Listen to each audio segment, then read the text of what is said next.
Hello. Hello. Welcome to Hello, what's going on? Welcome to Red River Podcast special episode. Today we have a special guest, somebody that I've been listening to for like 25 plus years. Yeah. Mr. Kool Keith. Yeah. What's going on? I'm just chilling out here, out here in LI. Yes. Just, coming out to have a confrontational speech. Thank you for doing this, man. This is like a huge treat for me. This is your third time at the Velvet Lounge. I remember the first time. Well, it's like it's just like an intimate stop for me. Sometimes I do mostly theaters and festivals, so sometimes it's good to come and just do like a little, an intimate set sometimes. Listen, at this point of the game, like, you could do basically whatever you want. So you can come up here, you know, whatever they give you, obviously, they give you some nice chicken I see over there. They definitely have a great hospitable attitude when I come, a bunch of nice people, the whole staff and stuff that, make it happen is, just great. I mean, sometimes you can do bigger places and they have worse people. Yeah, no, you know what it is? We're all like genuine fans of hip hop, and we're all genuine fans of like the work that you did. So It's like, this is a fucking treat, man. Anytime you come through, it's like, man, it's like Dr. Octogon in the building. That's what I'm saying. That's good. I mean, I'm glad you like it, and appreciating my years of craft work and everything. Absolutely. So, I gotta say, Feature Magnetic, that probably was one of my favorite records of 2016. Oh, you got it over there?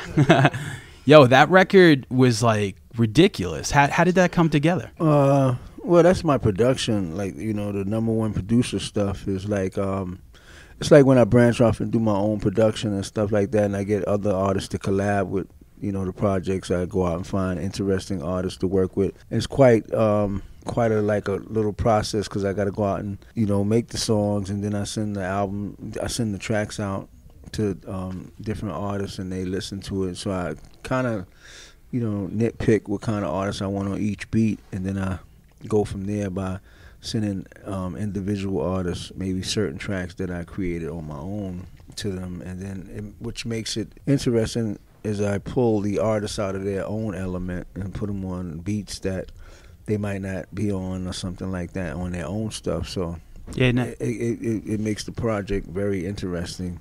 I don't really know, but when did you start producing? Because I know you didn't produce for Ultramag. Well, on Ultramag, I played a lot of bass lines and stuff. Same with Automator with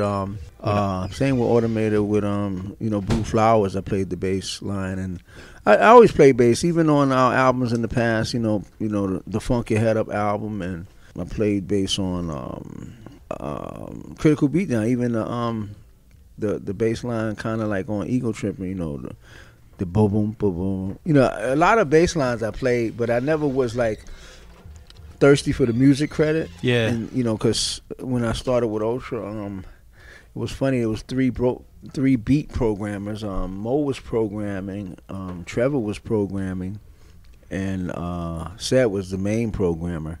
So you got three programmers, and then I never messed with any of the equipment.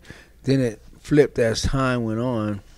After it took me a long time for me to go through all those albums. I played a little bit of bass lines on a lot of the records. Even Tim Dog's, when he did the collaboration with KRS-One, I played the bass line on that record. You remember Tim Dog and KRS did a record? Damn right.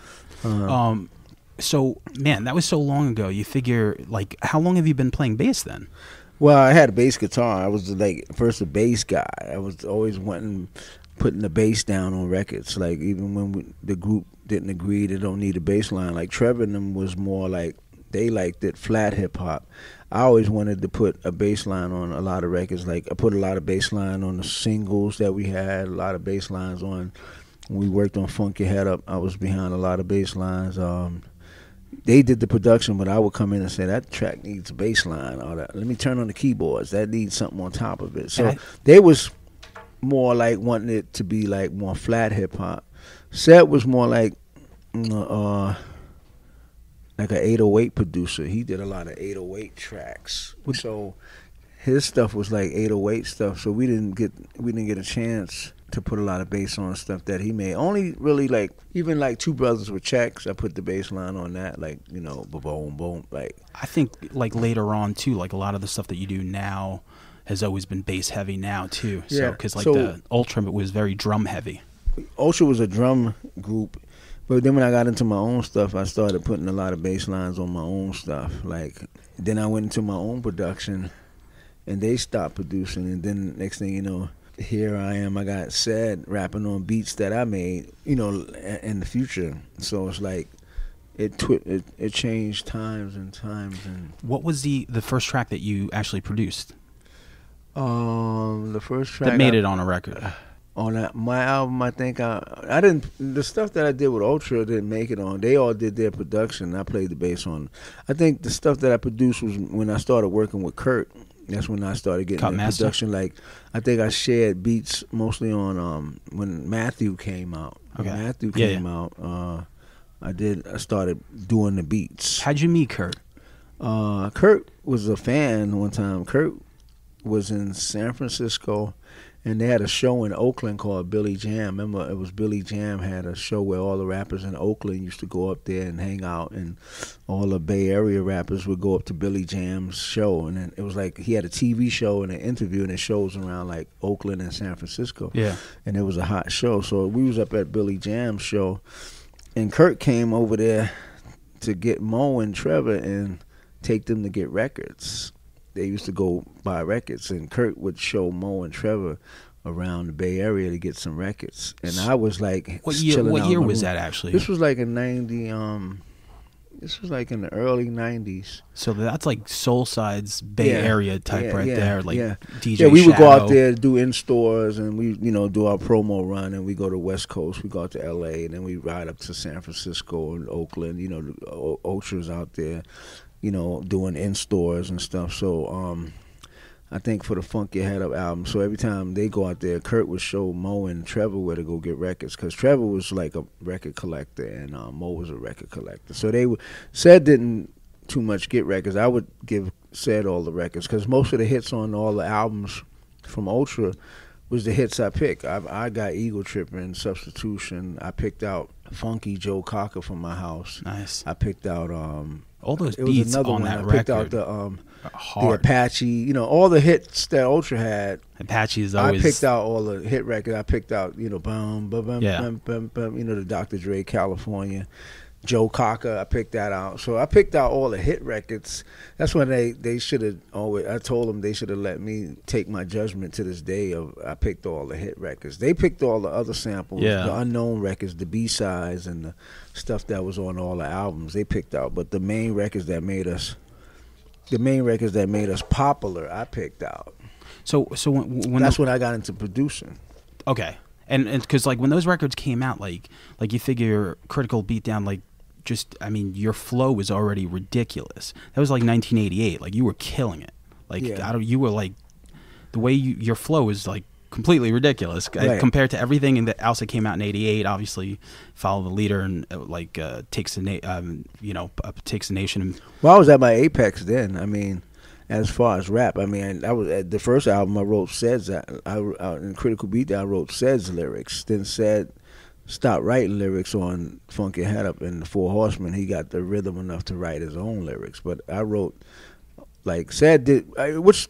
I wouldn't say Sed couldn't write. It's just that for us to finish Critical Beatdown on time, I just helped him. I just did all his lyrics, like Break North. I wrote his verse. I wrote all his verses. So he didn't have the problem. All he had to do was produce. So all his verses was written. But even to this day, like, he still splits the writers publishing with me, so I still wrote all his verses. But I didn't care about that. I didn't care about, like, if I played a bass line. Of course. It was not so critical back then of what I did and what I didn't do. I just was a cool person. I wrote his lyrics, you know, because me and Sed went to school together. Yeah. We went to Clinton together. Sed was a good basketball player. So what does he do now? Sed had all his friends, like Kenny Smith, you know, on TNT. All those guys were Sed's friends. Like, where is Sed now? He's home. He's still, you know, chilling out. You know, he might do a verse here and there, producing, and he's still like. You guys did your 2007 record too. Best Kept Secret. Yeah, we did Best Kept Secret, and lately I did two two kind of trap records were said lately. Oh yeah. So I kept them, above ground, just doing other songs and interesting freelance songs. And as now, we said records don't really sell or make money. Records are the advertisements to the what show. you can do now. Like, it's like you said, it's the advertiser. So we put out songs, whereas people gotten, with the release dates and the time to put the songs out, we just said, we said make records and just put them out, because it's just the advertiser now. So you can get a lot of putting a record out instead of, trying to set up a record and all that. So we started making records and said, he's more open-minded, whereas Trevor and Mo is still street kind of strict with open ideas. That's why the group kind of broke up, because you had to share a lot of ideas, and everybody wasn't on the same page of being open-minded. Like, I might want to do some kind of brand new beats, and they still want to, we should go back to the old sound, or nobody wanted to be progressive. Seth was like probably the only open-minded person, whereas everybody else was stuck like on the 90s beats or the 80s beats. Time changes. A lot of groups wouldn't be able to make that transition, and a lot didn't make that transition. So everybody from the 80s and 90s got kind of stuck. Yeah, but I mean, even I talked to Grandmaster Caz one day. He was like, I even give you credit. He was like, you made the transition from like them times, like even up to date, that your cadence. You still, relative to this day, in current, of going up to the stations right now, from lyrics from the past, from lyrics to now, from lyrics to the future, you're still making songs. Yeah. And doing songs. You stay relevant, man. Like, yeah. I don't know, like, you just... Well, my cadence never got old. My voice never got old. Especially like we were talking about. Yeah, my voice advanced cadence-wise on music. In general, of me making songs, I always wrote ahead of my time. So even with the new kids, I just fit in. I just adjust to songs easily, and I'm open-minded with the new beats. I jump on new beats. I mean, here I am to this day. I mean, from all generations of rap, like from all them times, from that time to this time to that time to this time. I mean, even to rappers now. I mean, like some people cadence never get old. Like you say, like a guy, like some dudes cadence never get old. Like there's very few people from my time that have a relevant cadence. It's just a few people cadences that never get old. Like look at Jay-Z, he has a official original cadence. My cadence is a original, and maybe you can go to maybe just one or two more other people that might have a original cadence from that time. Like Kool Rap still has a infinite cadence. I think he's got some new music out too, actually. Yeah, right? Yeah. I mean, it's just very few though. You can count on your fingers. Everybody else got lost with. They can't keep up with the rhythms of the kids right now. I mean, and those kids still respect people who still put it down to this day. I mean, are you listening to any of the new kids? Some of them. I mean, you have a few. I mean, the wordplay is lazy, kind of. Like the wordplay is just lazy. It's just not really. It's like they just saying anything. It's more the hook. It's the hook for it's like 80. It's the hook, but it has a. I'm not mad at them and stuff like that, but I just think musically they still don't know better, and you can't be mad at them because of their time, because they came through a lazy. And it's like you said, it's the slow generation too. They coming through a slow come up. So it's a slow generation because that generation was on drugs. The generation came through drugs, and people were on drugs back then, and a lot of kids were born slow. So it's not their fault. It's what we were coming up in a time. You had the heroin time, you had the crack time. So a lot of kids didn't have. They didn't have an intelligent. Foreseeing in what was going on, so they don't know better anyway. But like you said, but then the next kid that's maybe even 6 years old might grow up and have a more progressive cadence or something. Like right now it's kind of silly. Like honestly, you gotta admit that we're going through a silly time with music. Like it's embarrassing. It depends on who, because there's a lot of artists. Like for every like Little Yachty, there's a Joey Badass. Yeah, I mean, I could say that. I mean, I could say that is a thing to say. You know, some of those guys are cool. I mean, I can make like, you know, I'm not mad at everybody. Like I like Ray Sherman. I like I like Little Uzi. I like you know, I have a various like. I could like Jadakiss. I could like, you know, it goes back and forth. Yeah, you know, I have a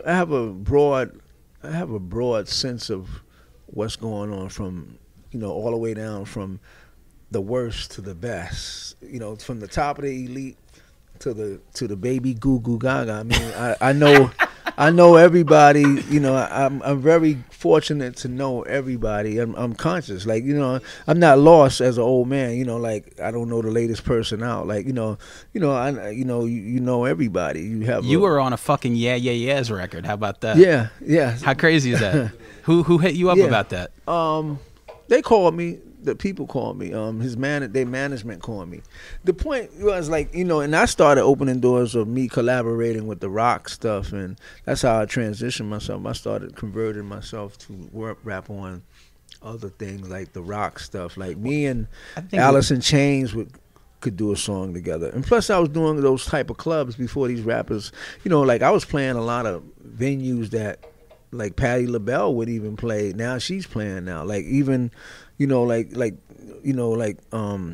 BB King's and all these theaters and all those places that the rappers would never come into. Now they're playing them. Even the urban guys are playing them. I was playing those places. I opened doors in a lot of ways for a lot of those groups. I didn't like that. All right, we're back. I don't think. Well, I didn't like no. Go ahead. Diesel E is in the background talking, and he just asked him. He asked Keith. Now, you were just talking about your favorite 10 Keith records. Yeah, I was almost there. So, Go ahead, man. My 10 records.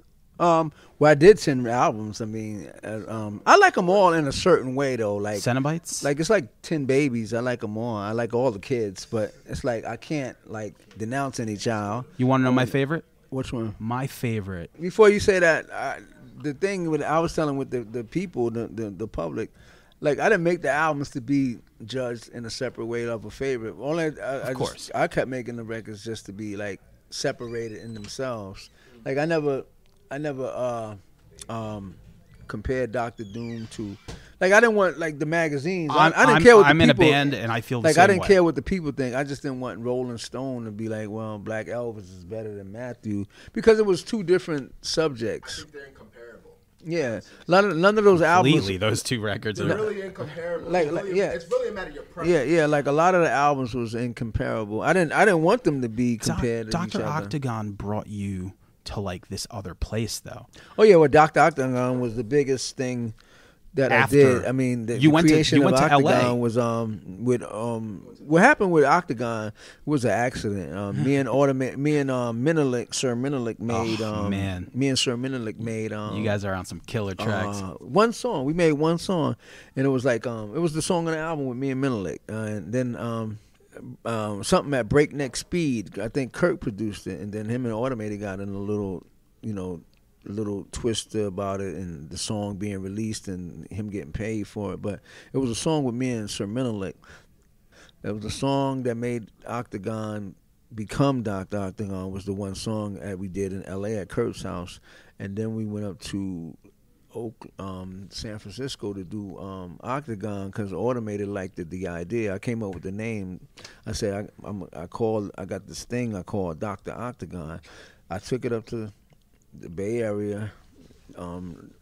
Automated had Tony Isabella from Bulk Recording, and we started that label. We started an album called Automated had some beats, and then I stayed with him for like a week and went upstairs with hot dogs and donuts. No, I had donuts, Yoo-hoos and donuts, and went toasted up in the coconut. ceiling.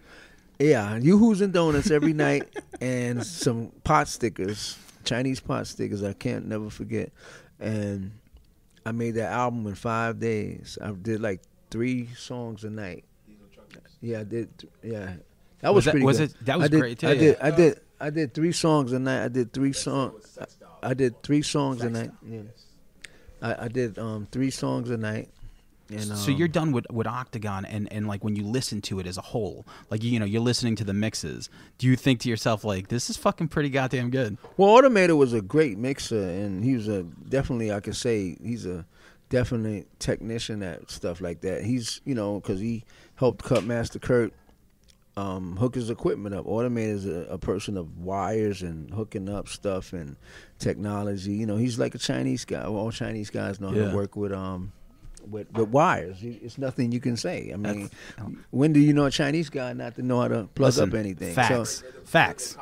Yeah. So Automator is the best. So got the battery game on lock. So I hooked up with the best technician and electrician and best beat maker and producer for that kind of project. Automator is a producer within himself. So he's not like, I can't compare Automator to Dr. Dre. Automator is different from Dr. Dre. Dr. Dre is different from Automator. He's out of it, like between that and like Deltron, Handsome Boy Modeling School, like the shit he did with Prince Paul. Yeah, fucking brilliant. So what we did was the tracks that I did with Automator was cool because it was Automator within himself doing his own thing.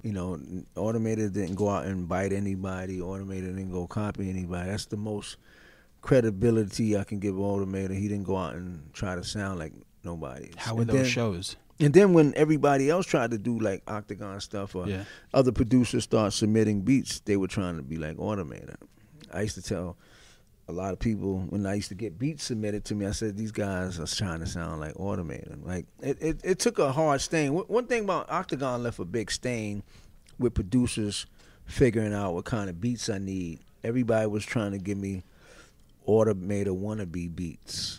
So if you're going to be a producer, you should give me something that you're going to give somebody else. Give me a beat that you're going to give Snoop Dogg. Give me a beat that you're going to give Jay-Z. Give me a beat that you're going to give Busta Rhymes. Just go differently and give me an original beat. Don't give me something that Automator did or try to give me something that sounds like something I did before or something. Yeah, definitely. That's where a lot of producers messed up submitting tracks. I was getting for 2 or 3, 4 or 5 years, I was getting Octogon wannabe sounding shit.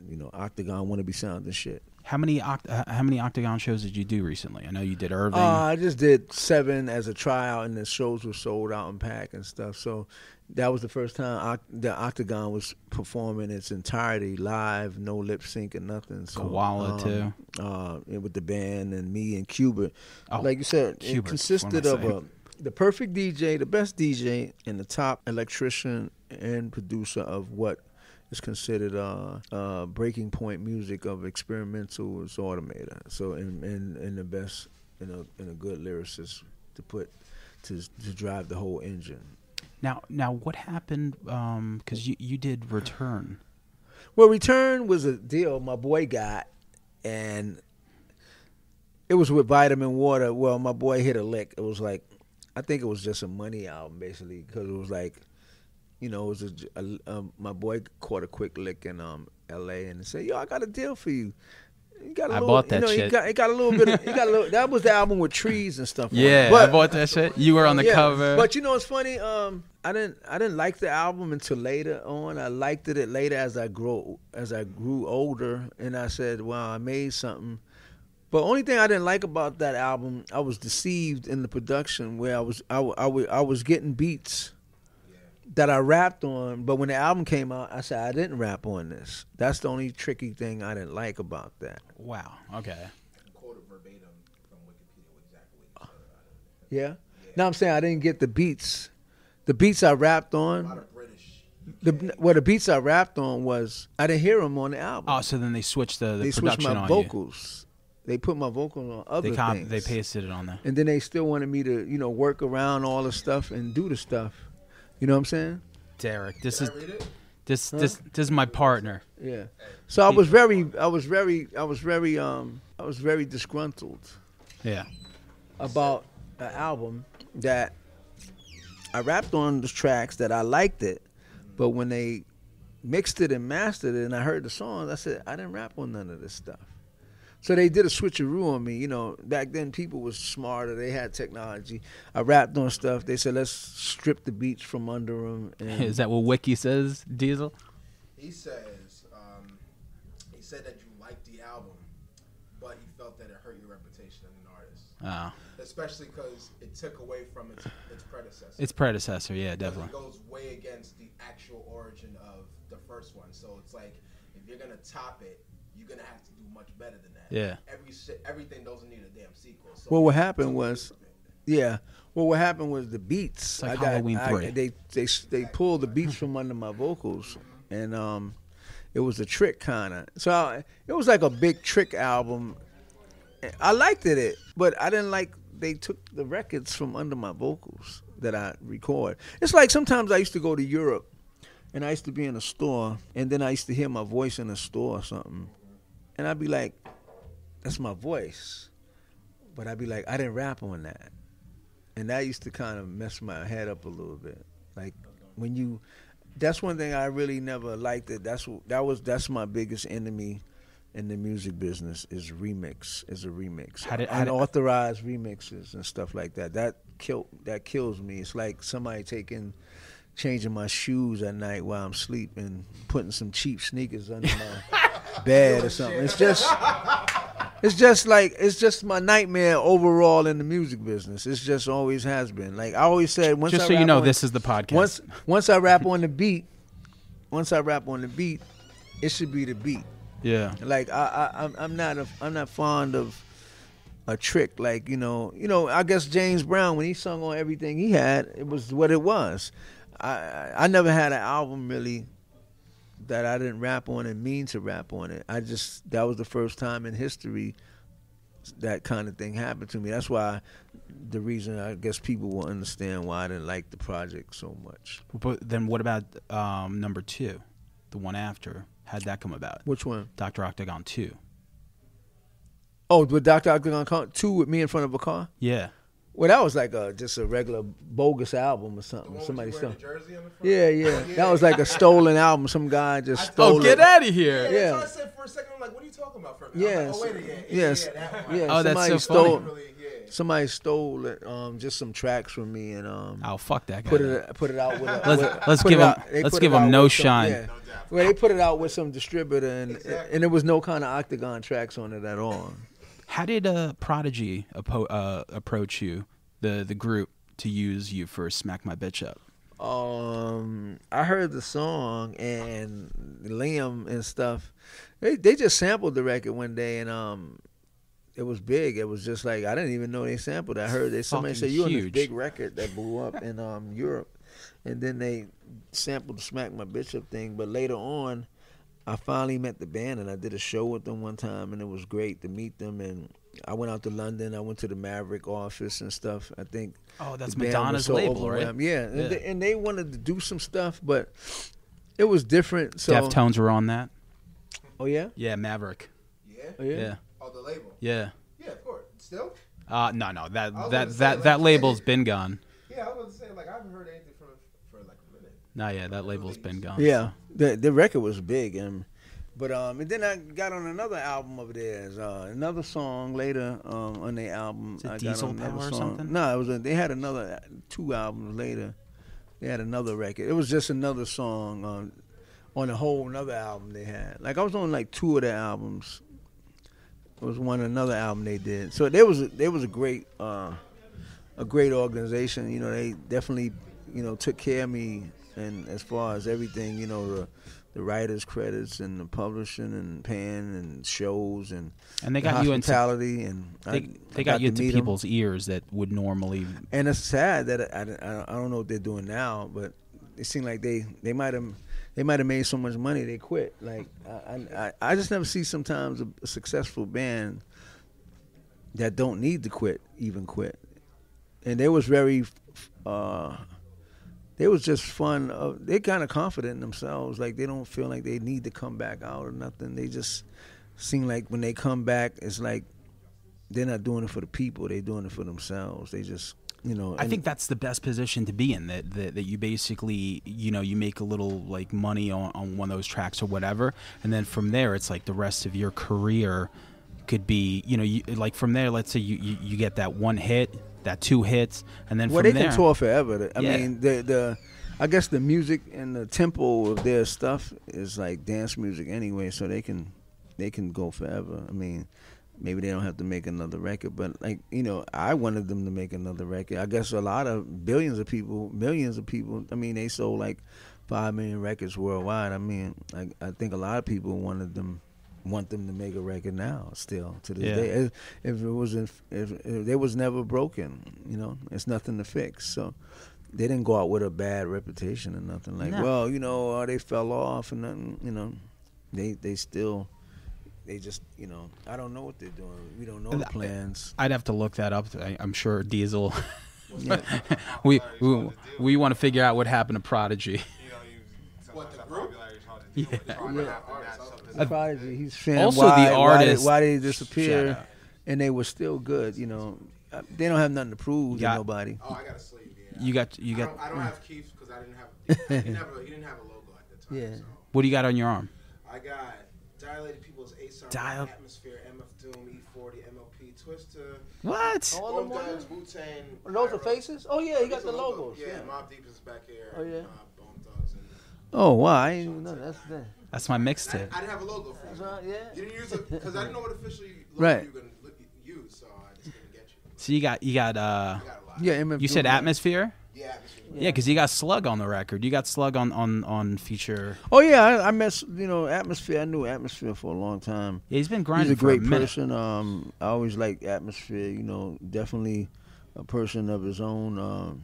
Innovation and music and vision. Definitely a person of a lot of things, and like you said, I have a lot of artists that I like for myself. Always that I like for myself.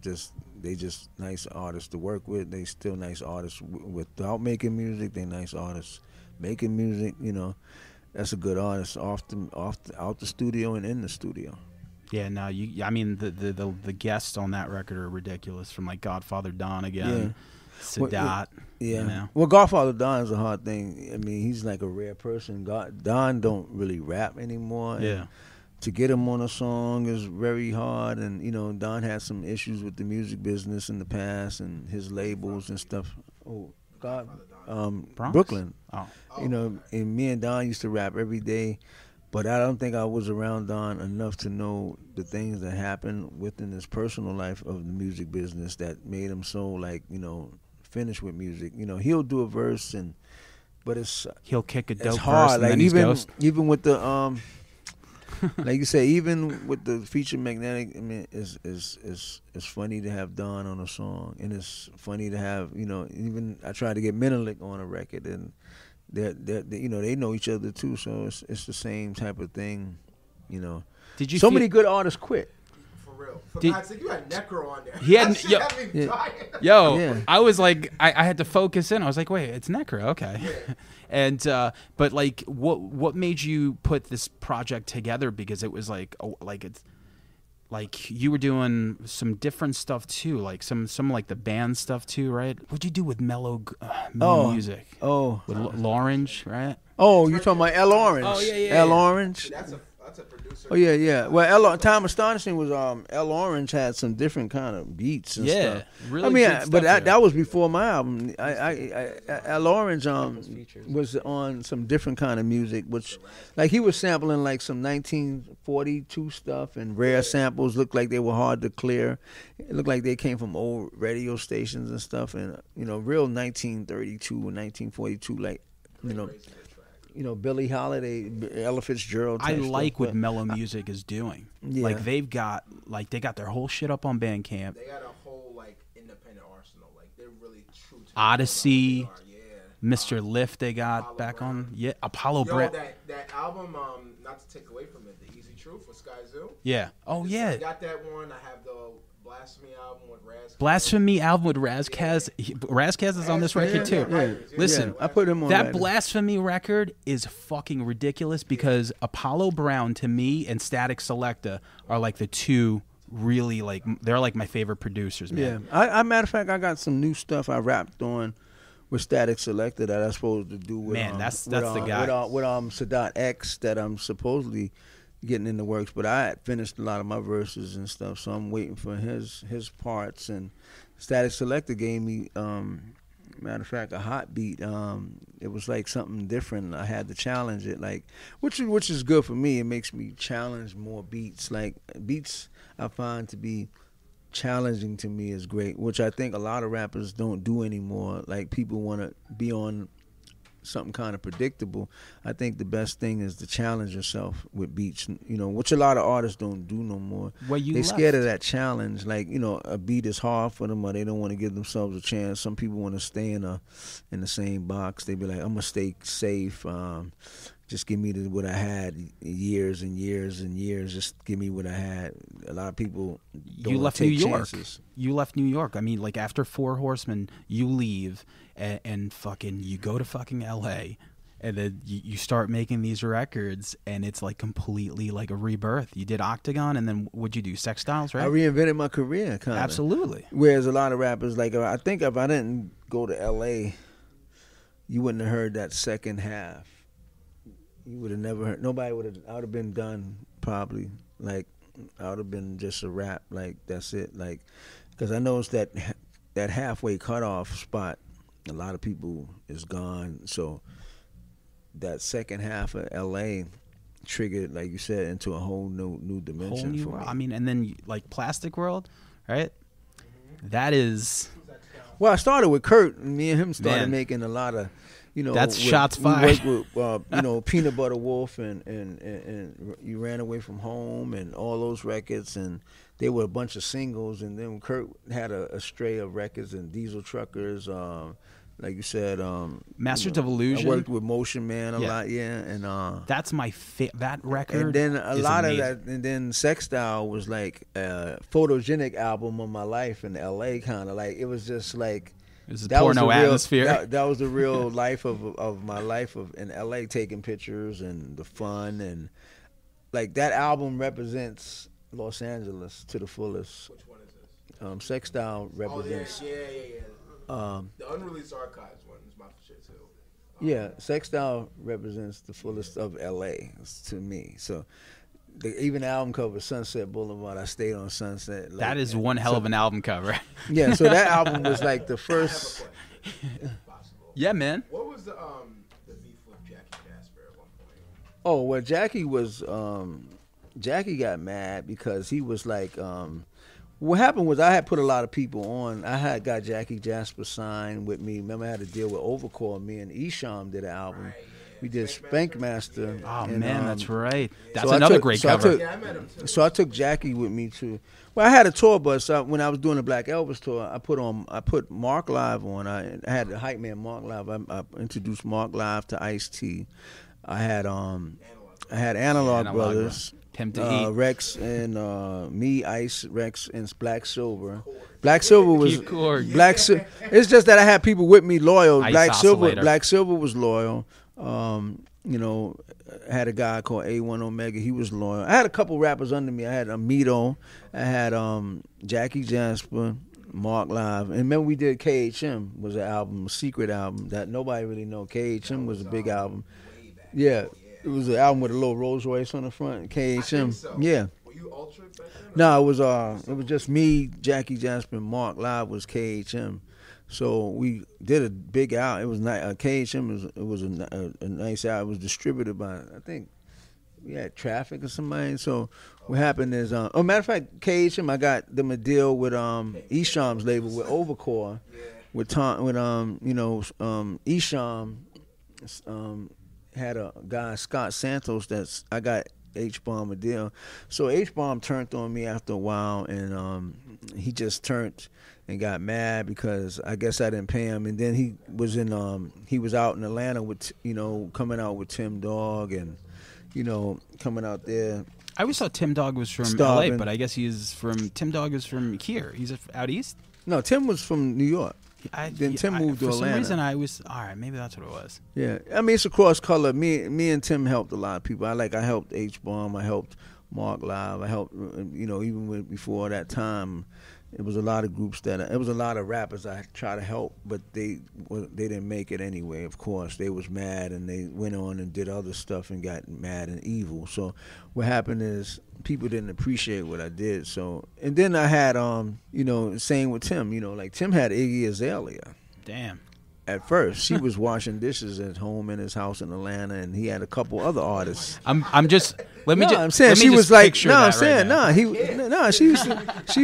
to always be like she was like she had a hello mate. She had a Australian accent, and she was like, I want to be a rapper one day. I want to blow up and I want to be big. And I used to say, I was an honest guy because he ran people. He ran people like a.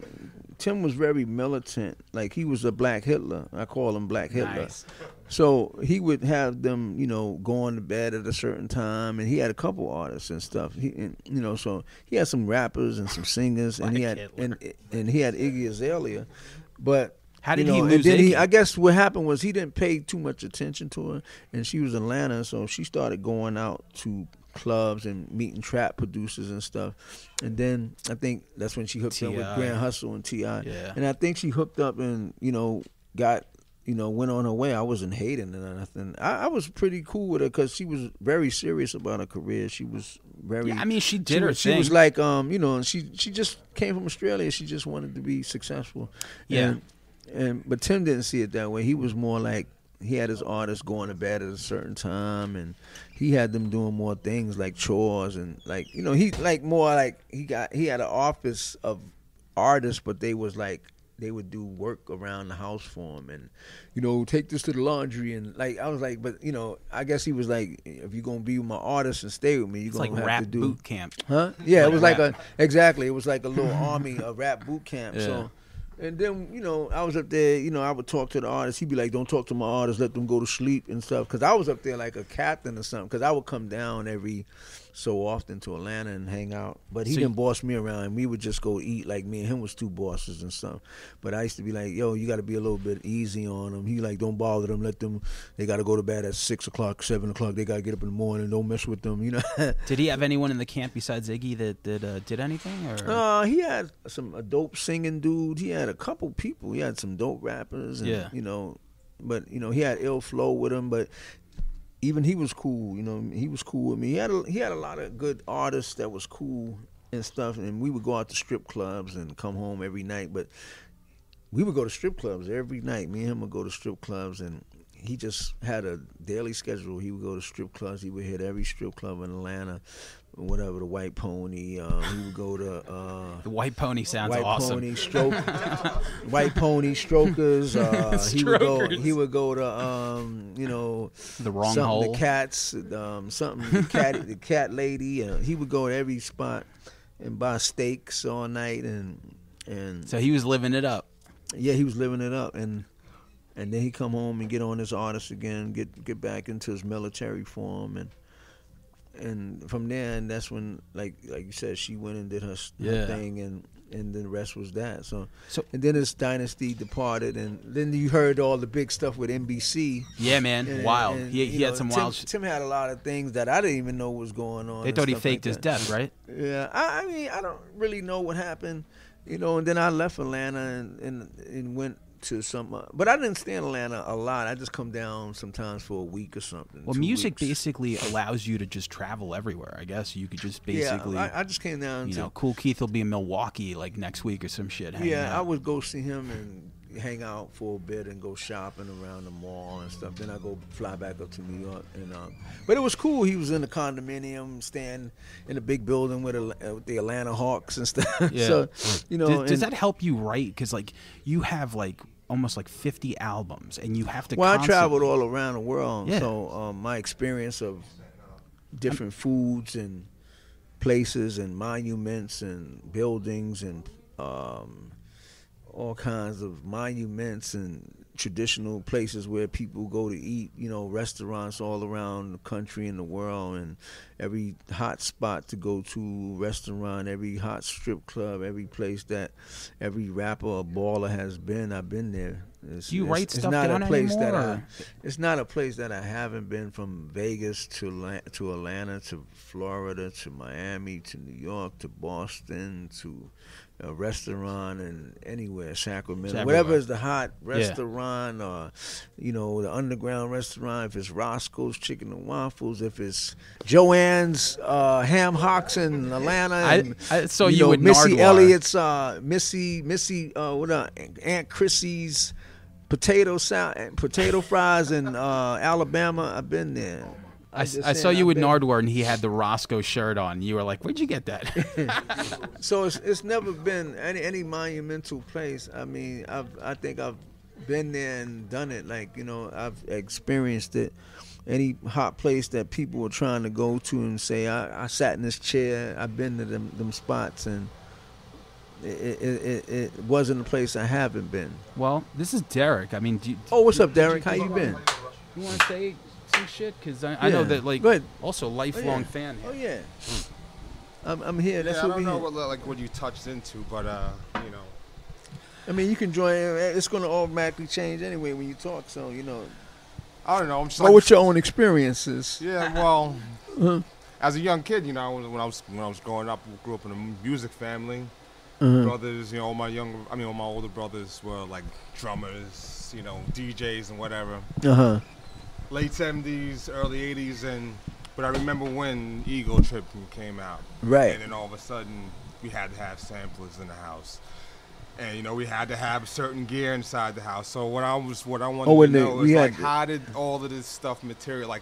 Because all of a sudden, it was like, bam, this is what we got. And now the world of hip-hop is changing in some way.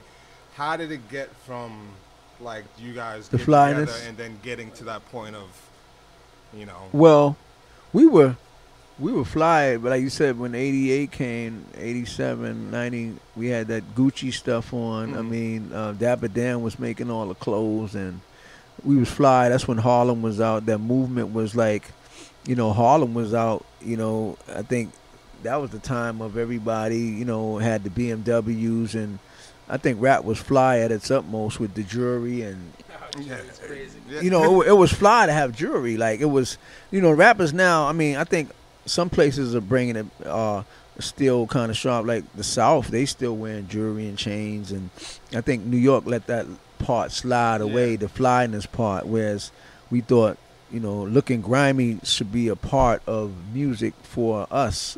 Looking grimy should be there was rap. There was like a shift. But New York was like fly then. New York was fly. Absolutely. And I'm like, I remember when we would go down south in other cities and people would stare at us for hours. Like, now it's the other way around. You looking at somebody else in another region staring at him. He looking at you like, you ain't got these sneakers. But New York was way on top. We supposed to be like, it was a different the culture, fashion because wise. whenever you went, I know just as a kid, it's like just traveling with family. When you left New York and you dressed as the way you did as like a quote unquote hip hop kid, people would stare at you. Yeah, you can go to another city. Little kids from down south will look at you for about 10 minutes in the mall. It's a complete culture. Like, where you get them sneakers? They know automatically that you wasn't from there. They be like, mommy, look at his sneakers. Now it's the other way around. You go down there, you looking at somebody else. You like, so it goes to show. But I never let that part stop me. I still dress to this day and buy clothes. I think the new kids don't realize how hard rap was, and should take that fashion into consideration. Like, rap didn't come up that way. It was fly, like you said. Rakim and them was fly. Eric B was fly. Big Daddy Kane was fly. Everybody was fly. Eric being Rakim 25 years. Yeah. They're playing. Yeah. But I never heard of. See, because like for me, not to cut you up, but for me, like I know, like just growing up listening to like my brothers DJing, there was like everything hip hop was either, from what I remember, was like electronic music based beats, or getting a band to play whatever was the hot jam at the time, whether it be like Heartbeat or whatever, and then you had whomever rap over top of it. But then Ego Tripping coming, that's just was like completely different. Well, we was in a mix of a lot of stuff was out too, like house music was out. Yeah, absolutely. Yeah, you know, like you said, you had what? There was like a different. Yeah, there's like almost like a different. That's how he found your Dr. Octogon record. Yeah, I was spinning. Right? Yeah, at the time I was DJing at the time in the city at this place Giant Step. They used to play. We had Supper Club. Oh, where was this at? Supper Club in Manhattan. Oh yeah, okay, yeah. And Moax was one of my favorite labels. They used to put out these underground tracks on it, and all of a sudden, see this Dr. Octogon. Octogon instrumental. Like, that's Kool Keith, you know. So, but then it's funny. I reached a lot of other people through Dr. Octogon. Absolutely. That didn't even know I was Kool Keith. So it was like cross collateral fans. At one time, the Critical Beatdown fans and the Octogon fans was totally separate. They didn't even know each other. It was like I could step back in two worlds, back and forth, with literally not each one knowing what was going on. At one time, it was just like that. Like the Ultra fans didn't know nothing about Octogon fans. You could ask a kid that come to a show, they'd be like, Ultramagnetic, what's that? I know Dr. Octogons, but I liked it like that. I would have never known if I wasn't DJing, but I knew Ultra, and then I heard, there's a distinct sound when you hear, you know, a Kool Keith song, and there's a certain rhythmic pattern and certain things that you know, and I was like, oh, wow, that's Kool Keith. You'll never hear Kool Keith and not know. Like, you'll hear that's the flow completely. I love, can we talk about Nagatko Road? Oh, yeah, that was another album. Right? That's another one. You're pulling albums up on me. Oh, Nagatko was a good album. I love that. I had a friend in Israel. I had a friend named Israel who lived in Florida. Matter of fact, he has a, he's from that magazine, Insomniac. Yes. Yeah, Insomniac magazine. He was a good friend of mine in Orlando, which he used to live in New York too. His family's a great they're great people. And I went out there and he said, let's do a project, Mr. Nagatko. So it was like, which is Dr. Octogon backwards. I had a slight cold. I went out there, but I did the album. I stayed in Orlando, and he had some beats that were different, and very like 1950s like space. It was fly. Movies. I kind of liked that album. It was fly. It was like, that was a dope album, and we knocked it out. And like you said, I was all about knocking out projects left and right at that time. I was on a steamroller ball back then, like a bowling ball, because my writing ethics was so fast. Like I said, to this day, a lot of groups go in the studio. It take them like 2 weeks to do a verse, like one verse. Two weeks to do one verse. I don't want to call anybody out, but I remember my brother used to work at these studios, Calliope, and he'd tell you some stories. And he'd tell me that like certain rappers that I know that are huge rappers. And he said they took a long time. One line at a time. And come back. Like, no, stop, do that one line and just do one line at a time. And then go home and come back tomorrow and finish. I got hickory dickory. I'll be back. And then sometimes you go back and listen to the record, you can hear there's no real, true rhythmic flow. Well, like you said, and there was a lot of rappers. When I was shocked too when I heard a lot of rappers and names and stuff like that. And I, like you said, you look at the criteria of the rapper and the respect they had, and they used to be like, word, that person took a long time. And they used to be like, yeah, man, it took them 3 weeks to do one song. And I used to be like, wow. And me, I take like 3 weeks to do an album. Yeah. Let me ask you, do you have a specific formula, or does the beat or the music? Well, I don't have, like, some people get lockjaw. I don't get my writer's block is so, it's not there all the time, because I have so many subjects. Like, I don't never get writer's block, because I have a free way of writing. Like, I don't have to do I don't have to be so concepted. It's almost like jazz. Like, you're flowing. Getting back to like the ego tripping, and not to obsess upon that, but a lot of all the music that was coming out from you guys and everything that you do just to this day, I feel like you attack the beat as opposed to you're inside the beat. It's right? Not like some guys people want to be rhythmic with the beat and flow smooth with the beat, whereas like you attack the beat.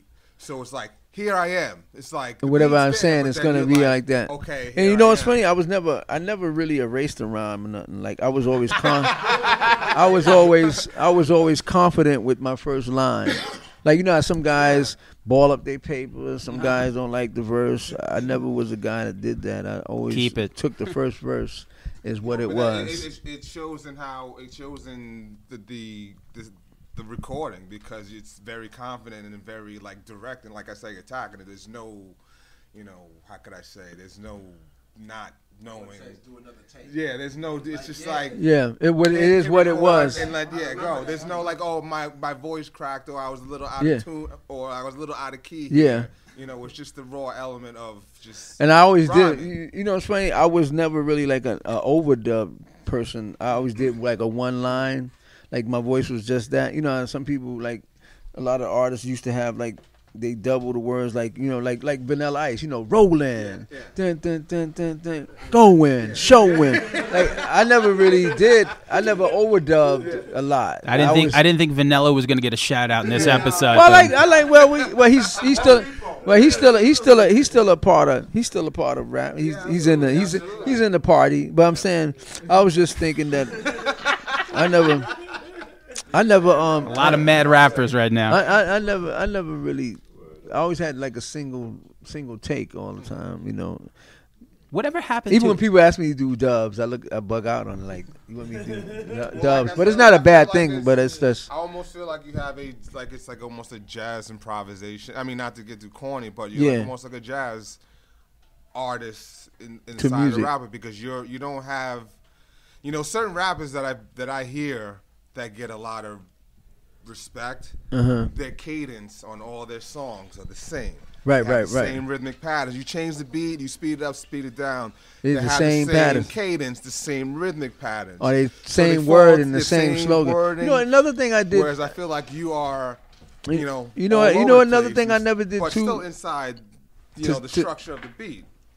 What I never did too is limit myself with. I never used to do like dates on records, and I never did like, you know, like whatever we were saying, like a word like the slang or something that people would say, okay, he's using the slang of this year, or he's saying something like, you know, what everybody else was using the slang of that year or whatever it was. Remember, every year we had a certain word everybody could say. Audi 5000. Audi, you know, I that's one thing too. I think in a lot of my records, I stayed away from the slogans of the basic word of the year, or something like, you know, like word up, or drop the bomb on it, or you know what he's a problem. Well, you know, I stayed away to your choruses aren't like, it's. I feel like it's just to accentuate whatever was just happened, whatever you just said. It's not like I'm here to like give you some sort of, I don't know what I'm trying. You know, like, it's funny too, because sometimes I used to write a song, and the song could be a song that I'm talking everything.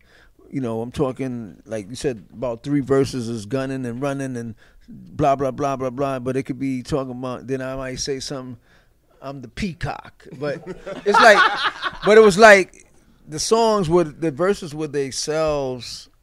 By themselves, and then it just come back to I'm the peacock. So it was like that was cool, because it was like it was all free. I used to let the chorus sit by itself, and it didn't really have to go with the verse. You know how some people have to match everything all the way. I had let it be what it is. I let that be the chorus, and this might be the verses. Like your chorus is almost sometimes might be just the last word, the last verse of whatever the last word of the whole verse that don't the verse don't even really, and then you get a little break, and then here you come again. And so I was basically into the words attacking, and the verse is strong, and this be the chorus. Like, whatever happened to Insomniac? With who? With Insomniac, because they did Venomous Villain. They put out Nagatko Road. They did some really good releases. Well, there was like with them it was more like it was like a magazine label, so it was not like a I real didn't even label. know that. Yeah, it was not like it was not. I wasn't on Columbia or nothing. It was just those were like novelty projects and stuff, things that I did that was cool and stuff. So, you know, those things were albums that were worked out on just doing albums. I did a lot of albums for fun too. So absolutely, I did a lot of business albums, and I did a lot of albums because they were just fun to do. And now like the technology allows you to do that. Like now you don't need to go to like Right Track or wherever to. Well, I still record. Just regardless, I still record. Yeah, but I'm saying like you don't. Do you go into a studio or do you have like a setup at your home, at your house? I go to a studio because I used to do homes, go to people's houses, but I found out the engineers was too comfortable and it took away from the professionalism. So I started going to the studios because I like to work against the clock. It's like basketball, you learn how to shoot in 24 seconds. You get a song done within an hour and you're done, which a lot of rappers can't do. So it's just like college ball. In the pros, you go. So I like the under pressure. It makes me work better and write faster. And I see a lot of rappers when they used to jam under pressure. It's like the clock. So you college boy, you can hold the ball for like 8 hours or something. In the pros, you got 24 seconds. That's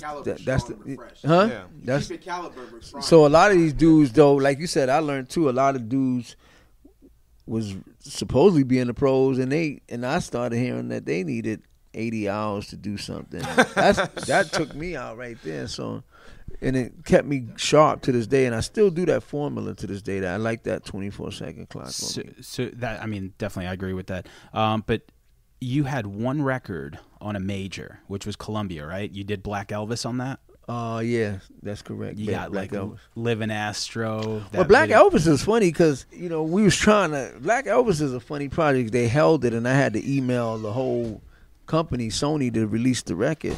I had to let the fans mail bogus emails to release the song because they held it. That's when I did Dr. Doom. I did Dr. Doom because they held the album because I had a lot of people up there, and they didn't know what they were doing and stuff. So were they holding it? Well, Black Elvis was supposed to be an urban project, but they went and made it experimental because they didn't. The streets and their offices, and they had meetings about the album. They didn't know what to do with it because it was so different. They was like, "What we gonna do with this album? What we gonna do with the album?" And the artwork is. I had told them from the nutshell, like Black Elvis is supposed to be the Black Elvis Presley. Let's market it urban. Let's go. Let's do radio, like you saying all companies they know. Let's do the rotation, radio, pay for the slots. Let's get the record on. Let's do whatever was on that album. Yeah. But they went and took it in their own way as experimental. Like we're gonna make this alternative. I think that's what the backfiring was. Promoted. In the proper way that you thought that it should be, or to the proper crowd that you believe it should be. I had a meeting. I said, let's go with Black Elvis urban. Do you think maybe they were trying to piggyback off maybe something else? Octogon fame or something like that? Yeah. Maybe try to. What happened was they like you said, they followed the tail of that and said, let's try to make this. But it was pretty good. I did a tour with it, and every show was packed because I had the wig on. But it backfired because, like you said, it was like a cosmic soccer player with a wig on, with a rubber wig on, like Elvis. So what happened was, did you do Warped Tour on that tour? Yeah, crazy. I did. I had 2 shows a night.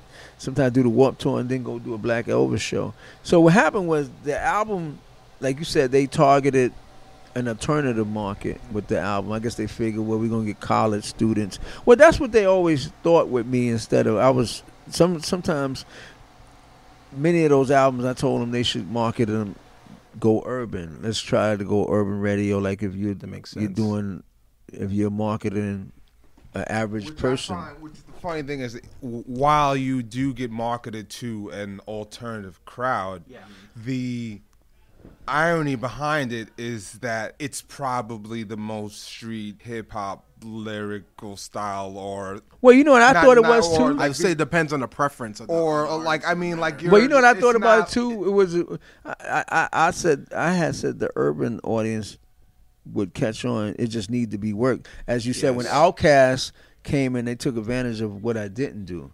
So what happened was, you know what I'm saying? They got over the greed. They got over of what I should have done, which I was doing first, which I did. They went urbanly and did it, and then went to the pop, which I had first said this. Let's do the same game they were doing. But what happened was they didn't really never listen to me in marketing meetings. Like you said, they were so fond on trying to be like Octogon or let's follow this alternative audience. But the thing was that didn't need to be worked. That was already there. That audience was already there. That was just lazy. The point was to go urban and then come back to this because this is already there. Keith, experimental music is already going to be there. The audience for experimental music is already there. You're supposed to went straight forward and teach the people that should be taught what I was doing. Right. So, Keith, I have a question. How do you decide which tracks you want to go with the off-beat style versus just straight on beat? Like, because I know when I hear like certain Dr. Doom records from First Come First Serve, you're on it, but then you have some ones where you just want to just go off beat, and ain't nothing wrong with that. I just wanted to ask you like how you decide between which ones. Do you just go with like whatever the fuck you're feeling then, or like how do you decide? Well, what happened was I figured out my cadence. I can write 20 or 30 records and put them to the side on a piece of paper, but they'll all fit on any beat. Whereas a lot of rappers write to the beat. Sometimes I do that, but I never did that. Some people could write naturally to their own cadence in their mind. They said like some people got a click in their head already.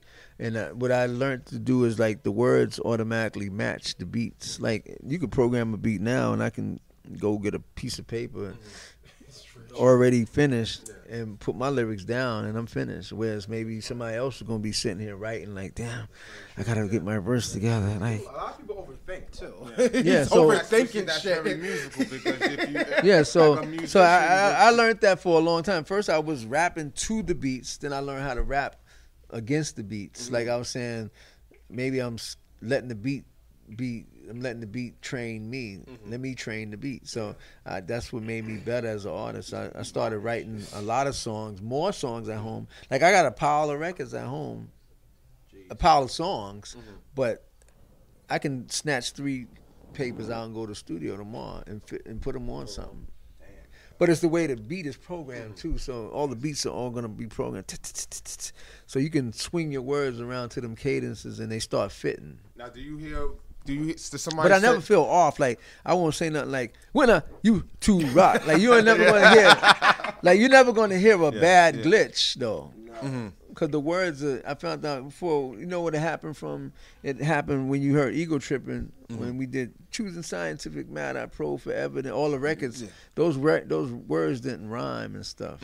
Even like Special K when the Treacherous 3, you know, like. The Treacherous 3, like even Special K and Sunshine never really rhymed. Yeah. Like even Special K never rhymed. But like even like back in the days, like, you know, Tila Rock and them was throwing big words on a lot of records. When you start saying abomination, education, abomination, fertilization, appraisal. So if you putting them big words on tracks, it's good that you're fitting them on. So when time go on, you using smaller words, it's much easier. That's what I learned. Yeah, when you use the pronunciation of the devastation that can create, it's like them words is like 80 feet long, and you know, Oscabama like oxidation. People used to make them words fit on rhythm. Yeah. So and then it became easier when little words came, and now you're saying little. I'm going to crib, and then I see the girl coming. It got easier. It just became like eating ice cream. Wow. I like ice cream. I don't want to take up too much more. I'm going to wrap this up in a little bit. I just want to say once again, because I didn't really get a chance. I don't want to dwell on this record, but man, Masters of Illusion. I want to tell you. Is probably one of the most underrated hip-hop records of all time. Oh, you like that Masters of Illusion? Masters of Illusion. Yeah. Kurt was at his age. Kurt was the beats were ridiculous. You killed it. What was that? The bridge song? Yeah. Well, you want to freestyle? Bronx Bridge, Bay Bridge. Me and Motion. You know, I like Motion as artists. You know, Kurt had some interesting, you know, lot of things what he was doing, and me and him did Is he some making beats great anymore? things. I don't know, like, you know, Kurt had downsized his equipment, and I seen Kurt when he got rid of his ASR 10. I thought Kurt was always at his apex when he made Sex Down. You know, Kurt did Sex Down. Yeah, yeah. And, you know, and I used to tell Kurt, I used to, man, don't leave that element. And I think, you know, some producers tend to get in the sun and the beats get happier. You know what I'm saying? When you start making, you can tell when the producer's not hungry no more. The beats start sounding sweet. They start trying to, like, they making a beat for a singer or something, and creative anymore with their beats. Yeah. It starts the beats don't sound hard no more and grimy. I think the same thing happens with artists as well. You know, like, because you start to fall into formulas because you feel you know what's working, because you know what's been working for you the past few years. Yeah. So you're almost afraid to step out of that box. I think that's what we have. That's why you're right. That's why a lot of artists couldn't evolve from a lot of times, man. Like you said, it's a lot of. I don't want to say no names. Like, I've seen artists from the '80s, a lot of beats, and they couldn't adjust to the new stuff at all. Like, they just didn't even try. Like, I'm like, even some of the #1 producer beats, like some artists sometimes that you would think, like, you know, would they try to be different? Like, they would step out the box. Like, a lot of these guys, like you said, they're in that comfort zone forever. Like, they're not going to leave what they did in the 90s and 80s. They're not going to move away from it at all. They won't. Even some, you know, early 2000s people that, you know, got a little comfortable in the early 2000s and want to try to do some stuff now, and they got their formula, they got their whatever, and then they know they got a little popular with that formula, and now they want to see if they can recreate that. And you know what's funny too? And they stuck with the style that they had from that time too, and they rusty with the cadence. Like you said, rap is like basketball. You still got to practice your rhythm, and you got to go to the studio sometimes, even a lot, because you can fall off and you can hear that glitch and you know, you can struggle. Yeah, you could that air is something. That air. I'll tell you this to talk about myself for 1 second. I play in a band, right? So I sing. Sometimes we haven't played a show in a while, and we practice only once. All right, we're going. What, Colossal? We could produce your own album. You want to promote your own album? You going on? Oh, you doing sound check? Okay. Anyway, okay. All right, we're gonna wrap this up. Go ahead. But yeah, like I said, the air is a big thing. I've been practicing. I thought he was going on. No, I said it's too fun. He's so hype. Go ahead. It's too fun. But yeah, like the lungs, man. I've been singing in the car more in between shows because it's like you got to keep that lung capacity going, otherwise you get winded and shit. Funny thing you say that. I brought a guitar into my work van just so I could play. Yeah. We're in a band. Oh yeah. Okay. Yeah. He does that. Yo, Derek is a Renaissance man. Really? Yeah, I do all kinds of stuff. Oh, play guitar, play bass. We got to talk. I'm an artist too. All right, where's my logo? Yeah. All right, so I want to finish it up and say that the first time you played here, I had a fucking blast, and Mike asked me to give you a ride home. Remember? Right. Yeah, that was cool. Because you came out here, and me and Bushman. And I'll tell you this, right? The funniest shit. Like, when he asked me to do it, I was like, yo, I'm like, okay, I've been listening to this dude's music forever. I'm going to have him in the car. I could talk to him. I could just ask him all the questions I want, because he's not going to ask me. I thought I've ever asked. Yeah. I would ask. Right. He's not going to ask me to leave him in the middle of the LIE because I'm being annoying. Right, I have right. a captive audience. You know what I'm saying? Yeah. So, and my friend goes to me like this. He's like, yo, I hope, because we're dicks to each other. He's like, I hope he gets in your car and he falls asleep until he gets to his place, which is kind of what happened. Right. And I was I fell asleep too. I was tired as fuck. Yo, it was like this. I was like, yo, what was it like to work with MF Doom? And like your boy elbowed you, and you were like, huh? And he was like, he wants to know what it was like to work with MF Doom. And you were like, oh, yeah, cool, man. And he went right back to sleep. How do you even know? Like, how do you even locate this dude? Like, how do you locate MF Doom? Like, how do you do that? I don't know. He got a different address or something. He calls you and then he nails his vocals in and stuff. He's like, but I don't know where he is myself. He's the rap Bill Murray. So you can never find this dude. Ever. You can never find him. Were you a KMD fan? I didn't even know MF Doom was KMD. That's funny. That's the thing about it. I know KMD Peach Fuzz and stuff, but I didn't know that was him. I didn't know it was Zevlov X. It was just he put the mask on. I just thought it was a whole nother guy. Whole nother thing. So, all right. Well, listen. This has been awesome. Thank you so much for doing it. Man, that's about it. Oh Derek, yeah, man. You know, to the right of me over you here. need all kinds of information. You know, I'm there. You know, definitely. And my Ultraman 7000 Twitter. Hit me up. Anything you want to... I got a video coming out, you know, new videos coming out, and look on my Ultraman 7000 Twitter. And Dane One like to plug his stuff right now. Come on. Dane One. Got the new album just dropped last Friday on the 16th. It's called Everything in the Dark Comes. Talking to the mic over here, Dane Yeah, One. the new album just dropped on the 16th last Friday. Everything in the Dark Comes to the Light on Junkadelic Records. Dane Uno. Everything in the Dark Comes to the Light. Junkadelic Records, Fat Beats. Ask him like 2 questions. You know. You know, it's on the streets. What should we expect on here? You can get it everywhere. You know what I'm saying? You can expect. You got.